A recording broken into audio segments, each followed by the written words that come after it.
ओम शांति। 1 जून 2025 की अव्यक्त मुरली का विश्लेषण और विशेष पुरुषार्थ बिंदु। आज की अव्यक्त मुरली में बाप दादा हमें याद दिला रहे हैं कि हम बच्चों का जीवन साधारण नहीं है। हम आत्माएं कोई सामान्य आत्माएं नहीं, बल्कि विश्व परिवर्तन के निमित्त बने हुए ब्राह्मण आत्माएं हैं। बाप दादा हमसे केवल यह नहीं कह रहे कि आप अच्छी तरह पुरुषार्थ कर रहे हो, बल्कि साफ कह रहे हैं कि अब पूर्ण बनना ही है, बस अब देरी नहीं। जैसे दुनिया में जब कोई बड़ा काम होता है तो उसकी एक तारीख तय होती है, वैसे ही हमें भी अपने पूर्ण बनने की तारीख तय करनी है। मुरली का सरल विश्लेषण। पहला, हमारे 3 रूप ब्राह्मण सो फरिश्ता, फरिश्ता सो देवता।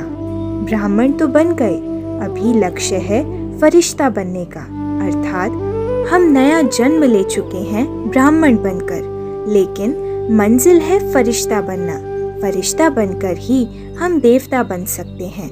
यानी ब्राह्मण जीवन सिर्फ एक आरंभ है, लेकिन पुरुषार्थ की पराकाष्ठा है फरिश्ता जीवन। फरिश्ता कौन होता है? जिसका संसार से कोई रिश्ता नहीं, न किसी से खिंचाव न लगाव, न मन भारी न वाणी में कठोरता, हर संबंध में हल्कापन और मिठास। दूसरा, फरिश्ते की विशेषताएं। जीवन का आईना। हल्का अच्छा लगता है या भारी? फरिश्ता वह है जो सबका प्यारा भी हो और न्यारा भी।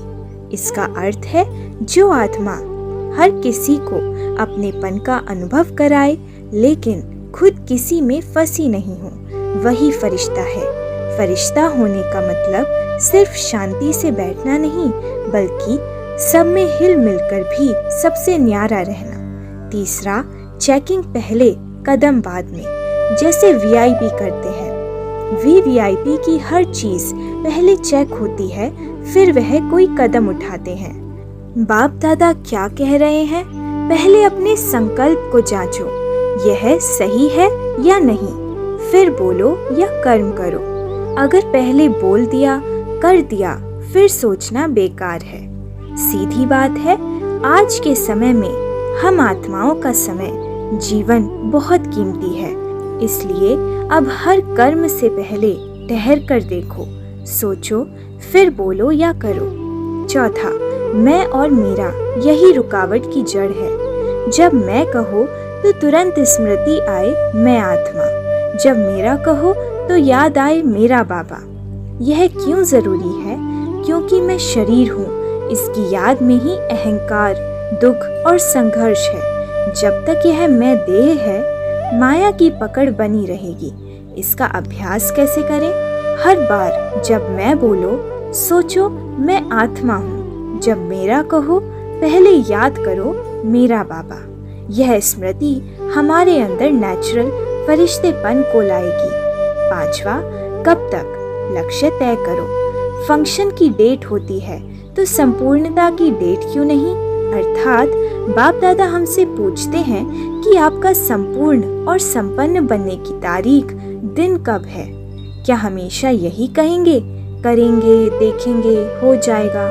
नहीं, अब कहो हमें फलाना तारीख तक पूर्ण बनना है। लक्ष्य की स्पष्टता ही शक्ति है। छठा, निमित्त और निर्माण। 2 स्वर्ण चाबी। जो जितना निर्माण होता है उसे उतना मान मिलता है। निमित्त मतलब मैं कुछ नहीं, सब बाबा करवा रहे हैं। निर्माण मतलब नम्र, सहज, सरल रहना, चाहे कितनी भी सेवा या गुण हो। ऐसा स्वभाव हमें सबका प्रिय बनाता है और ऐसे बच्चे ही फरिश्ते बनते हैं। 7वां, वायुमंडल बदलने का अभ्यास। अगर दूसरा नहीं बदलता तो कम से कम तुम तो अपनी स्थिति न खो, दूसरों की कमजोरी से प्रभावित न हो। अगर कोई नहीं बदलता तो भी आप अपने स्वमान में टिके रहो। दिल शिकस्त होना यानी माया को जीतने देना। आप अपना वायुमंडल इतना सशक्त बनाओ कि सामने वाला स्वतः बदल जाए। विशेष पुरुषार्थ की पॉइंट्स। पहला, पहले चेक, फिर बोल या कर्म।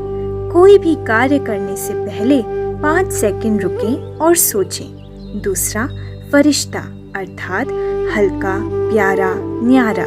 दिन भर में कम से कम 3 बार फरिश्ता स्थिति में प्रवेश करें। तीसरा, संपूर्णता की तारीख तय करो। अपने मन से एक लक्ष्य तय कर लो, तारीख सहित। चौथा, मैं बोलो तो आत्मा और मेरा बोलो तो बाबा याद आए। इस अभ्यास को नेचुरल बनाने के लिए दिन भर स्मृति दोहराते रहो। निष्कर्ष, अब समय सोचने का नहीं है बल्कि निर्णय और अनुभव का है। यह मुरली हमसे कह रही है, अब सामान्य नहीं उच्च स्थिति चाहिए। अब तैयारी नहीं एवर रेडी स्थिति चाहिए। अब केवल प्रयास नहीं पूर्णता चाहिए। अब भाषा बदलनी है। करेंगे नहीं, हमें करना ही है। देखेंगे नहीं, देखना ही है। अच्छा, ओम शांति।